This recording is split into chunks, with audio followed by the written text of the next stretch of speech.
Que a paz seja com os irmãos.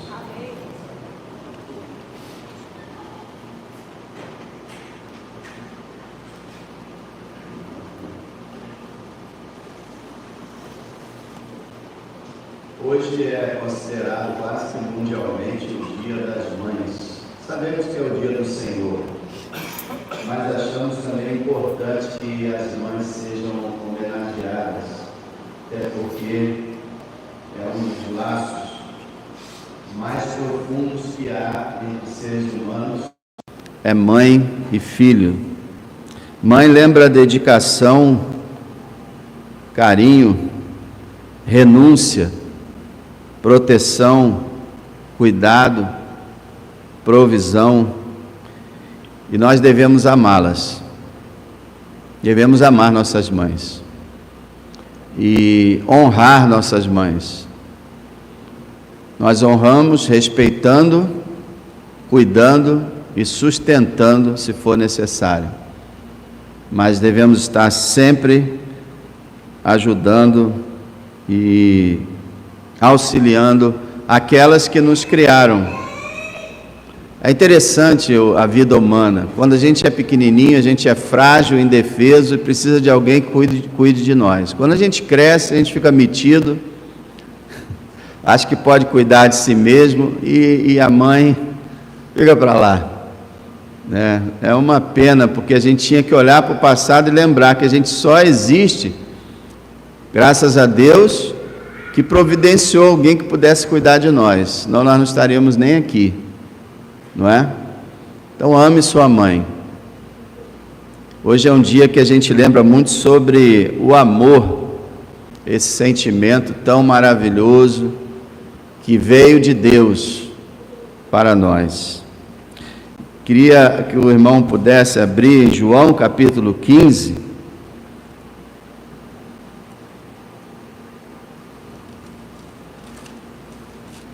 não tem nada mais bacana, né, irmão, do que uma declaração de amor. Quando um filho fala para uma mãe, mãe, eu te amo. Quando uma mãe fala para um filho, filho, eu te amo. Quando uma esposa fala para o marido, marido, eu te amo. Nada melhor do que fazer uma declaração de amor e receber uma declaração de amor. Nós vamos receber uma declaração de amor aqui, daquele que é perfeito, aquele que, diferente das nossas mães, nos amou com perfeição, porque mãe nenhuma consegue amar seus filhos com perfeição, porque todas as mães são pecadoras, então elas amam, mas o amor delas não é perfeito, mas o amor de Cristo é. Então, em João 15, apenas o verso 13, o Senhor Jesus fala assim: ninguém tem maior amor do que este, de dar a alguém a sua vida pelos seus amigos. Ninguém tem maior amor do que este, de dar a alguém a sua vida pelos seus amigos. Bom, o Senhor está falando sobre dar a vida por alguém, e que a demonstração maior de amor é dar a vida por alguém, e é justamente o que a mãe faz. Muitas vezes ela dá a própria vida, ela se doa para poder criar seus filhos. Aliás, a sociedade moderna, que nós temos visto na mídia social, é que as mulheres de hoje não estão muito afim disso não. Elas não querem dar a sua vida por ninguém. Elas querem dar a vida delas para curtir os prazeres dessa vida, desse mundo. Hoje está havendo um problema muito grave que mostra o distanciamento da humanidade de Deus. Simplesmente as mulheres não querem ser mães. E os maridos não querem também ser pais, ou não querem gerenciar a sua casa. Não, o marido não quer ser líder, a mulher quer ser líder e a mulher não quer ser mãe. Está acontecendo isso geral. Olha, o Japão, e a Coreia do Sul estão ameaçados em cerca de 50 a 100 anos de terem suas populações extintas, simplesmente porque a maior parte dos jovens que estão ali naquela faixa de casar e fecundar não querem casar e muito menos fazer filhos. Olha que ponto chegou o egoísmo na humanidade. Porque não querem fazer filhos, não querem ter trabalho, não querem dar a sua vida para investir em um outro ser humano. Então eles estão fazendo campanhas, estão desesperados, porque eu estava vendo uma pesquisa, o pai e uma mãe, se o pai e a mãe geram 2 filhos, está empatado, a população continua igual, porque 2 morrem, pai e mãe, 2 vivem, 2 filhos. Então, se cada casal tiver pelo menos 2 filhos, a população vai embora. Agora, se um pai e uma mãe têm 1 filho, eles estão reduzindo os 2 para 1. Então, se todos os casais naquele país fizerem isso, só 1 filho, a população vai diminuindo pela metade em cada geração. Mas não é isso que está acontecendo. Nem mais 1 estão querendo. No Japão, ninguém quer casar porque satisfazem-se sexualmente na internet. Ninguém quer nem mais tocar no sexo alheio. Ficam só na internet. Na Coreia do Sul é estranho, que é um país onde tem milhões de cristãos, mas parece que está acontecendo igual ao Brasil, gente. O Brasil também tem milhões de cristãos, cadê? Então a Coreia do Sul também está enfrentando isso. Sabe o que significa isso? O homem está cada vez mais distante de Deus. Acabou-se o tempo em que a sociedade respeitava os mandamentos de Deus. Acabou. Hoje é cada um por si, e nem Deus por todos, porque eles não creem em Deus. Então é cada um por si mesmo. Mas aqui o Senhor fala sobre a demonstração do amor, a maior demonstração de amor ser quando você dá a sua vida pelos seus amigos. E a mãe dá a vida dela para sustentar, ainda mais quando ela tem, como minha avó teve, 14 filhos. Ela só viveu para gerar e cuidar. E hoje em dia as mulheres acham isso ridículo e patético, mas para Deus a maior missão da mulher é ter filhos e criá-los segundo a palavra do Senhor. Agora, Jesus está aqui falando do amor, demonstrando o seu amor, seu próprio amor, o maior amor que já existiu. Ele diz aos seus discípulos, naquela última reunião, um dia antes dele morrer, no dia da ceia, ele fala: olha, ninguém tem maior amor do que esse de dar a alguém a sua vida pelos seus amigos.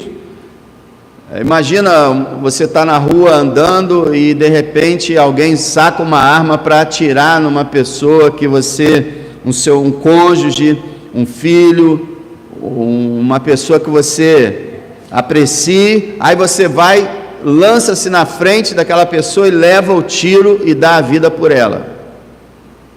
É o que o Senhor está falando.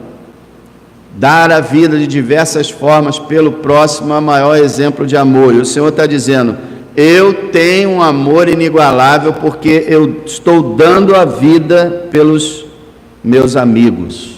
Eu quero falar sobre um pouco sobre esse amor.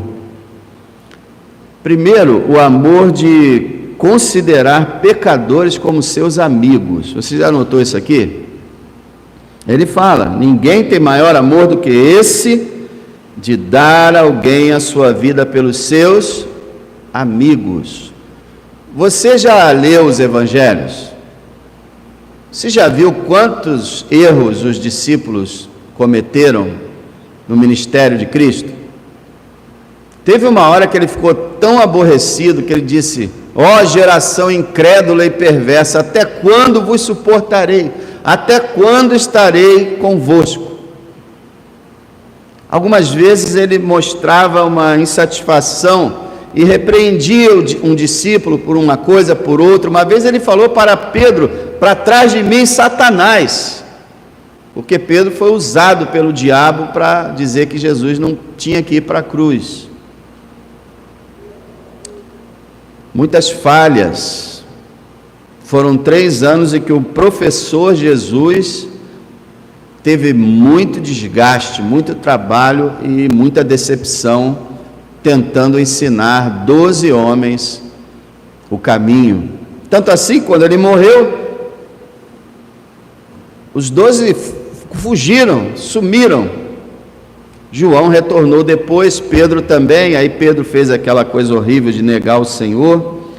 Resumindo, o fato de Deus, porque Jesus é Deus, o fato de Deus amar pecadores já é um amor realmente inigualável. Quando ele fala assim, ninguém tem maior amor do que esse, ele está dizendo, ninguém tem amor maior do que eu tenho por vocês. Não há amor igual ao meu.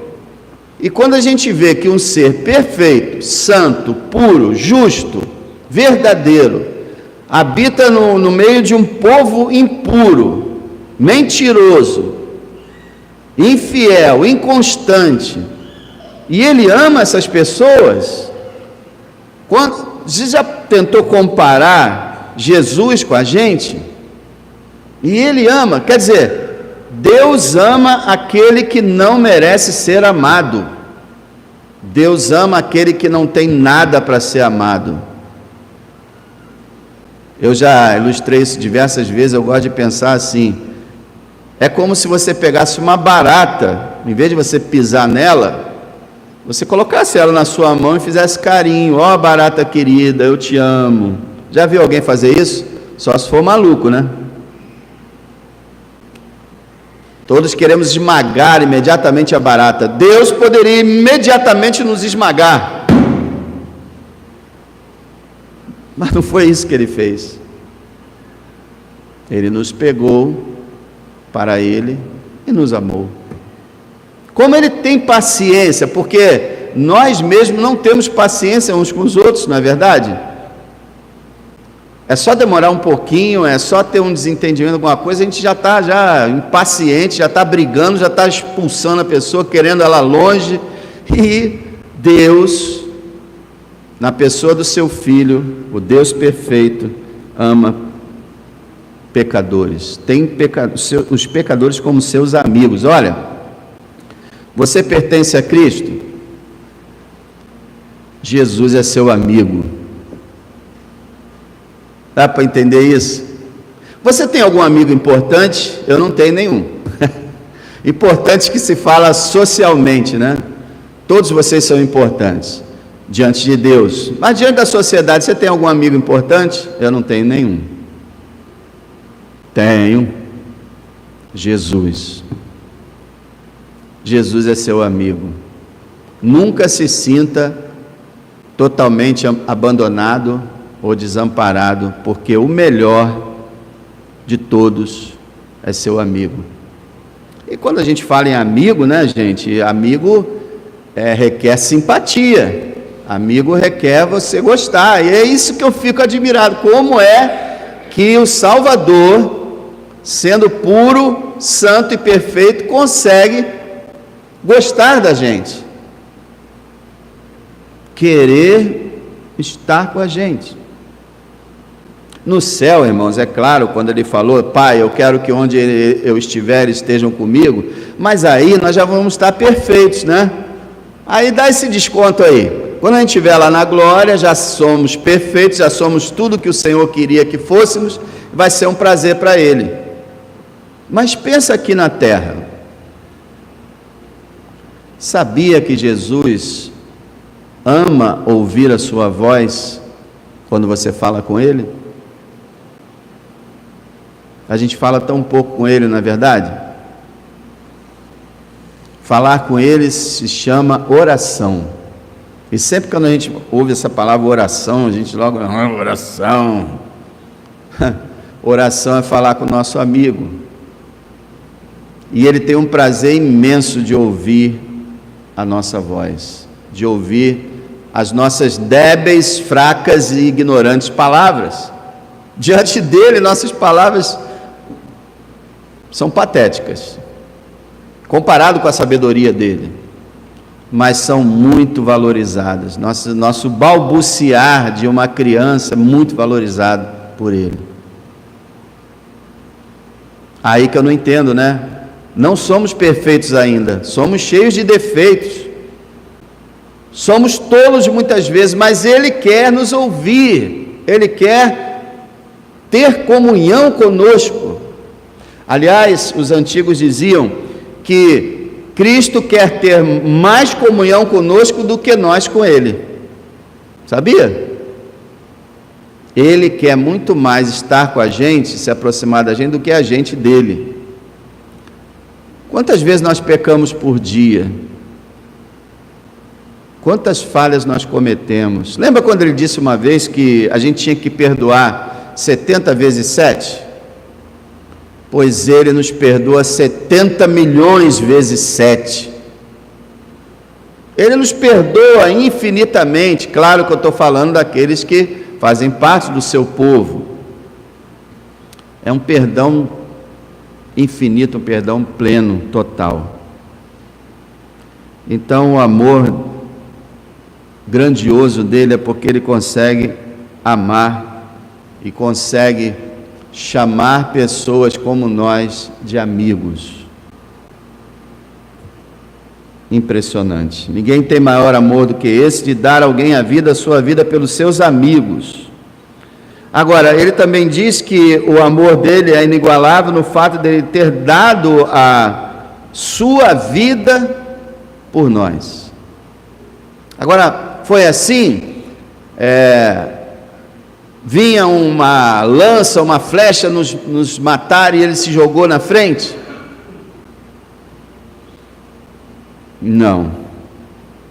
Na verdade, como uma animação na internet também nos mostra, vinha a ira de Deus, como um raio poderosíssimo, alcançar a gente bem no meio do peito. E ele se colocou entre a ira de Deus e nós. Ele tomou a frente. Quando ele estava lá na cruz, ele estava recebendo a ira que era minha. Ele deu a sua vida por nós, ele deu a sua vida por nós de uma forma que ninguém deu. Já houve pessoas que morreram por outras. Já houve pessoas que morreram por nações. Deram suas vidas, como William Wallace deu a sua vida pela Escócia. E também servos de Deus que deram sua vida pelo seu país. Mas Cristo dá a sua vida de uma forma diferente. Por quê? Antes da fundação do mundo, na eternidade, ele já era o Cristo, já era o Cordeiro que seria sacrificado. Pensa na eternidade passada, não dá nem para a gente pensar, né? Nunca teve um início. Mas na eternidade passada, onde nunca teve um início, durante toda essa eternidade que não se pode nem contar, o Filho já sabia que daria a vida por nós. E depois ele vem à terra, nasce, cresce, com 30 anos começa o seu ministério e ele sabe que vai dar a sua vida por nós. E mesmo depois que ele deu sua vida por nós, ressuscitou, subiu ao céu, ele continua dando a sua vida por nós. Como? Falei no domingo passado, na carta aos Hebreus, ele está assentado à destra de Deus, donde intercede por nós. Ele continua vivendo para nós. E vocês sabem, lá no trono da direita do Pai, existe um homem sentado lá. E é Jesus. E esse homem nos representa. Ele vive para nos abençoar, para interceder. Ele continua hoje dando a sua vida por nós. Pensa bem, se você fosse Deus, o Filho, e o seu Pai, Deus o Pai, falasse para você assim: filho, você vai descer à terra, vai se tornar humano e vai morrer pelos pecadores miseráveis lá embaixo. Você, coloque-se no lugar do Filho, você aceitaria isso? Como você é hoje? Não. Você diria: não vou, não quero, de jeito nenhum eu vou deixar a minha divindade, as insígnias da minha glória, os privilégios da minha glória, porque a divindade ele nunca abriu mão, mas de toda a aparência da sua glória, todo o seu privilégio, e vou descer e me tornar humano para salvar pecadores. Tá, vamos supor que você aceitasse. Muito difícil. Mas o pai falaria assim: filho, você vai lá, você vai ser homem, você vai morrer, você vai ressuscitar, vai retornar, mas você nunca mais vai deixar de ser homem. Pense em Deus sendo também humano, carregando um corpo. Não é uma limitação? Mas ele aceitou ser homem por toda a eternidade. Irmãos, no novo céu e na nova terra, nós vamos andar com um homem chamado Jesus. Vamos andar com ele, ouvir sua voz, talvez abraçá-lo, beijá-lo, quem sabe. Mas o fato é que lá também nós vamos ver que ele tem carne e ossos. Ou você pensou que não era assim? Tem gente que pensa, né? Não, Jesus, quando ele subiu, o corpo dele dissolveu como uma capa, né? Caiu, aí ele entrou no céu, Deus de novo. Não. Senão ele não seria nosso representante, ele não intercederia por nós, não seria o mediador.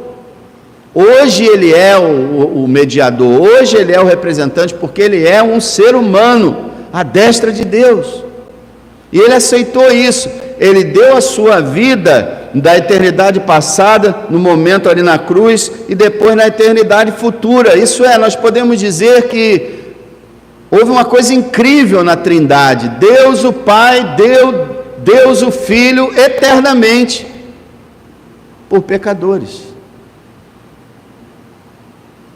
Aliás, alguns teólogos acreditam que a Bíblia fala que Deus é invisível, ninguém pode ver Deus. Por isso que todos acreditam que quando Deus apareceu no Velho Testamento era o Filho, e muitos acreditam que a forma que nós vamos ver Deus é olhando o rosto do Filho. Pode ser. O filho disse uma vez para Filipe: Filipe, estou há 3 anos com você, você não me conhece, quem vê a mim vê o Pai. Talvez a gente chegue lá e enquanto não veja o Pai e o Espírito Santo, que são espirituais, eles são invisíveis, talvez eles apareçam em alguma manifestação visível, mas eles não têm corpo, não têm forma, não têm tamanho, são espíritos. Agora o Filho é igualzinho a gente, é um ser humano e ao mesmo tempo Deus. Então a maneira como ele amou não teve igual. O que ele passou na cruz não teve igual. Pode imaginar qualquer pessoa. Esse William Wallace mesmo que eu falei, dizem que antes de matá-lo, torturaram, começaram a cortar pedaços do corpo dele. As pessoas eram assim antigamente, né? Não bastava só matar uma pessoa, tinha que torturar bastante. Hoje também, né?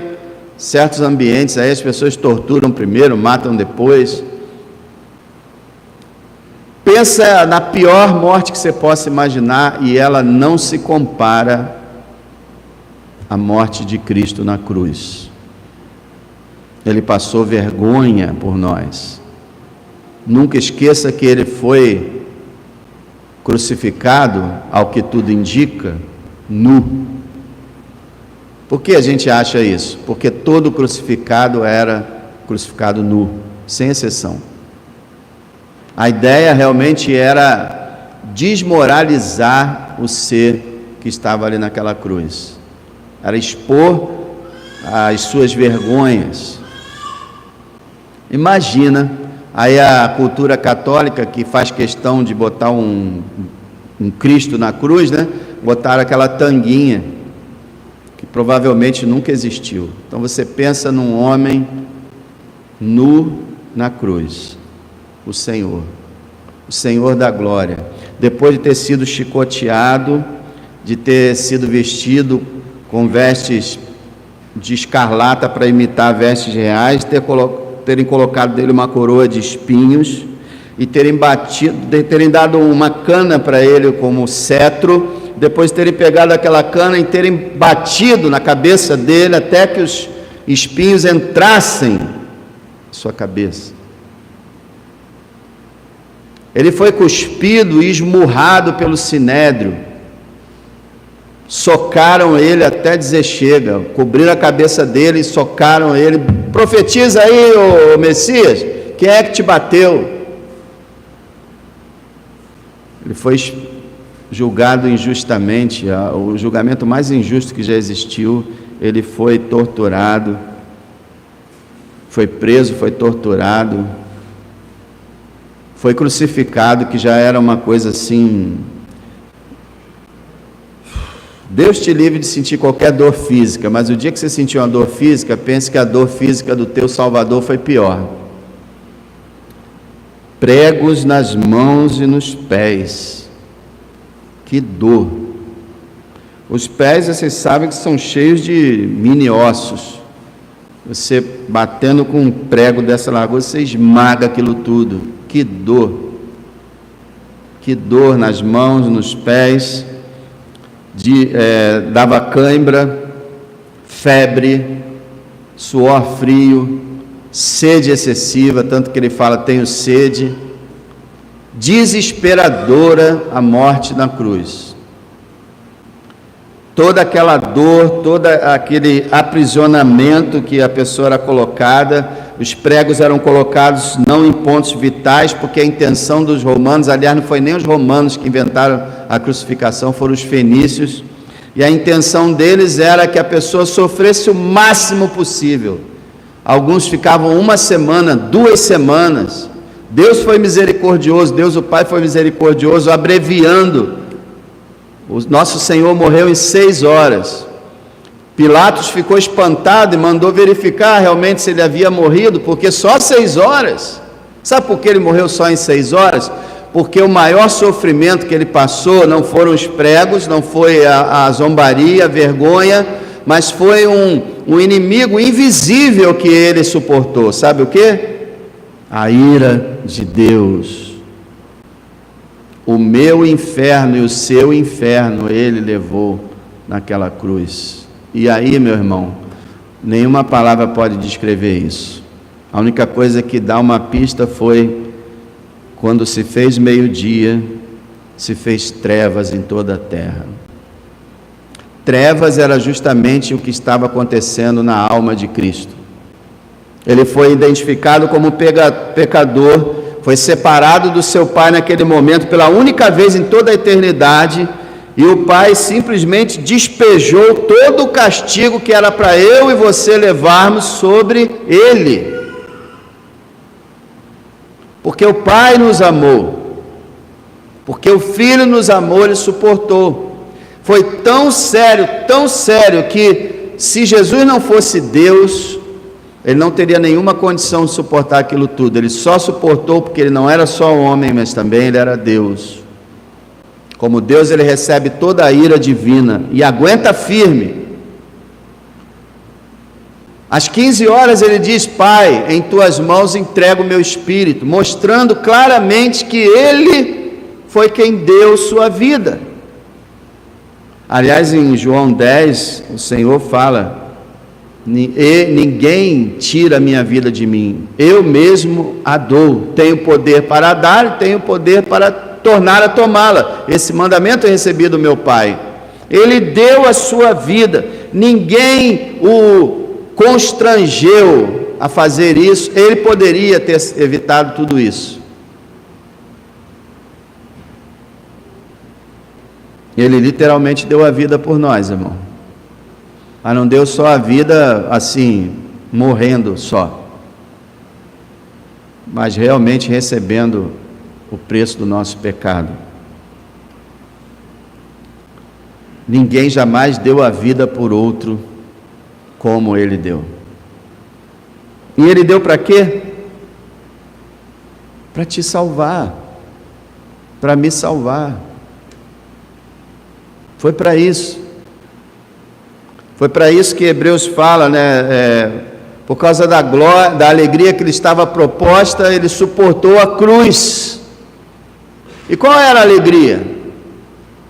Ele pensava em ti, ele pensava em mim, ele pensava em nós. Lembra daquele cântico? Eu fico imaginando na memória onisciente do filho, ele lá naquele momento, principalmente entre meio-dia e 3, que faz a escuridão, que ele recebe aquela ira toda, ele ali aguentando firme, pensando em você,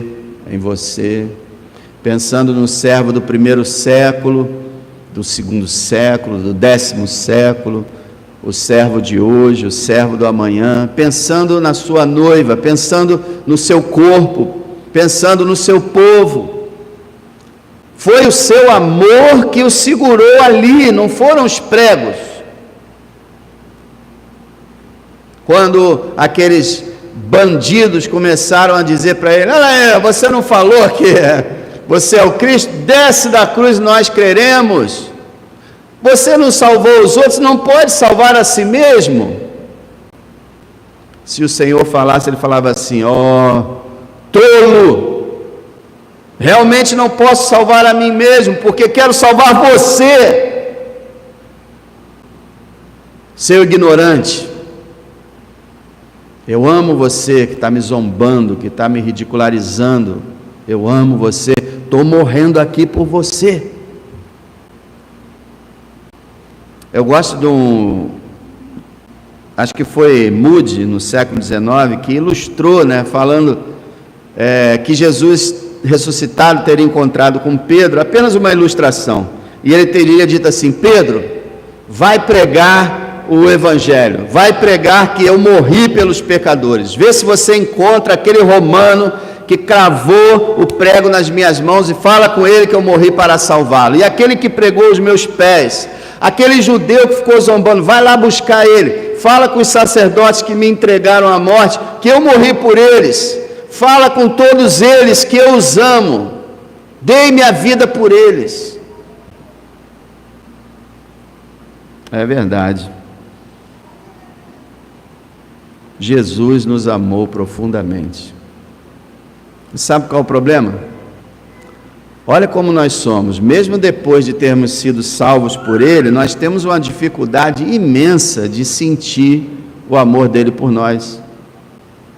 Nossa, quanto tempo a gente pensa na cruz durante a semana? Talvez nenhuma vez.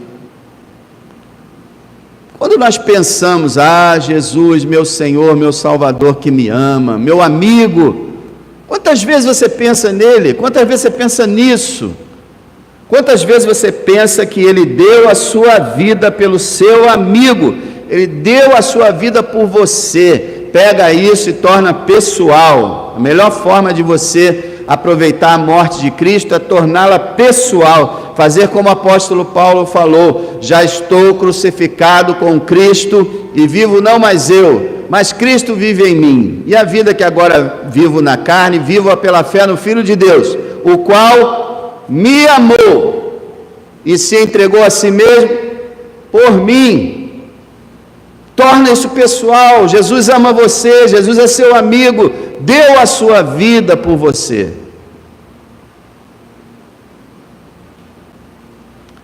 É como se, eu gosto também de pensar assim: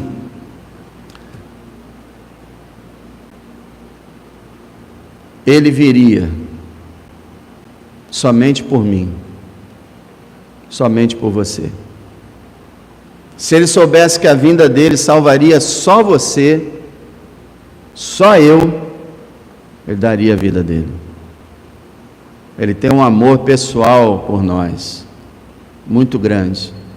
A gente tem que parar de pensar nessa ideia de guarda-chuva, né? Então, estamos todos embaixo desse guarda-chuva aí, que é a morte de Cristo, o Evangelho. É coletivo, né? Tudo. Não. A salvação é individual. Formamos um corpo, sim, tem esse lado coletivo, mas cada um de nós tem um relacionamento com o Salvador, é amado por Ele, Ele deu a vida pensando em você. Recebe esse amor, essa amizade, entenda isso. Não deixa Satanás e as circunstâncias dizerem para você que Jesus não é seu amigo, porque não é verdade. Ele é seu amigo, Ele está pronto a te ajudar, a te ouvir, a te auxiliar, a te revelar as coisas boas, a te proteger. Poxa, Ele está ali no meio dos seus amigos, todos pecadores, e fala: olha, eu quero dizer uma coisa para você, ninguém tem maior amor do que esse, dar alguém sua vida pelos seus amigos. E entre parênteses Ele está dizendo: e eu estou dando a minha vida por vocês que são meus amigos, e não existe amor maior do que o meu. É isso que Ele está falando. Agora eu quero perguntar: vocês querem ser alvo desse amor insuperável? Você quer ser alvo? Olha, tem dois: você pode ser alvo do amor insuperável de Cristo ou da ira de Deus. Você prefere ser alvo de quê? Melhor que seja do amor, né? Você quer ser alvo desse amor insuperável? Você quer ter um amigo como esse? Jesus é meu amigo, meu guia, meu Senhor, meu protetor, sem outro haver igual. Lembra do hino? Você quer ter esse amigo? Você pode dizer assim: olha, isso é verdade, hein? Poxa, eu não tenho nenhum amigo. Amigo hoje é difícil, hein? Dificílimo. Às vezes nem os parentes estão conseguindo ser amigos, nem o casal, às vezes, nem os pais e filhos. É muito difícil ter um amigo, alguém que gosta de você mesmo, alguém em que você pode confiar, alguém que está sempre ao seu lado, alguém que não vai falar mal de você para outro, alguém que não vai querer puxar teu tapete, mas alguém que realmente está ali com você. Muito difícil. Você conhece algum? Difícil. E você quer ter o maior amigo de todos? Então Ele te pede uma coisa. Olha o verso 14. Vocês serão meus amigos, se fizerem o que eu lhes mando. A partir de hoje, você quer que Jesus seja seu amigo? Faça o que Ele manda. O que Ele manda para você, que ainda não é amigo dEle? Arrependa-se dos seus pecados e creia em mim. Creia na minha morte por você.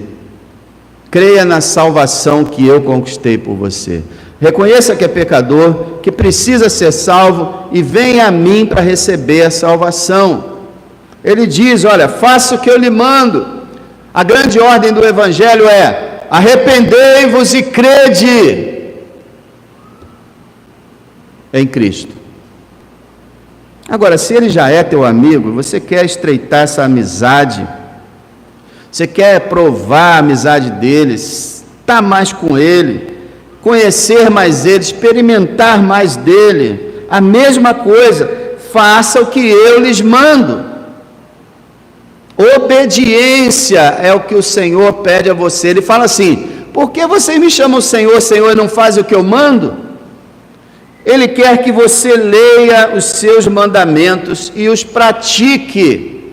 Obedeça o que Ele manda e rejeite o que Ele proíbe. Busque nele a força para viver em obediência, porque a obediência e a santidade é poder. Como diz Amós: andarão dois juntos se não estiverem de acordo. Se Deus anda na luz, você anda nas trevas. João fala: você anda nas trevas, Deus anda na luz, você vive em pecado e diz que está com Deus, é mentiroso. Mentiroso! Não dá para andar nas trevas e andar com aquele que anda na luz. Então, Arrependa-se dos seus erros, dos seus pecados, confesse a Deus, deixe os seus pecados, venha para obedecê-lo, diga: eis-me aqui, Senhor, estou aqui para fazer a tua vontade. Então você vai experimentar esse amigo fiel, esse amigo maior, que vai se manifestar a você. Em João 14 ele fala, né? Se alguém obedecer a minha palavra, eu me manifestarei a ele. Que seja assim na tua vida, irmão. Obedeça à voz do seu amigo. Se você tiver um amigo, né? Pense no amigo. Você tem um amigo de verdade, aí você vai fazer um negócio, esse amigo fala assim: olha, deixa eu te dar uma opinião. Faz isso não. Vai dar errado. Evita isso. Você, como considera muito esse amigo, você vai pensar, não vai? Poxa, ele falou tão... Será que... realmente eu acho que eu vou fazer o que ele está falando. Você imagina o Senhor da glória, o maravilhoso conselheiro, o Deus forte, o Pai da eternidade, fala contigo, meu querido, meu amigo, meu servo, não anda para lá, anda para cá, anda comigo, eu amo você. E a gente vai desprezar uma palavra dessa? Mas é o que a gente está fazendo às vezes, desprezando uma palavra dessa, amando mais o mundo do que ele.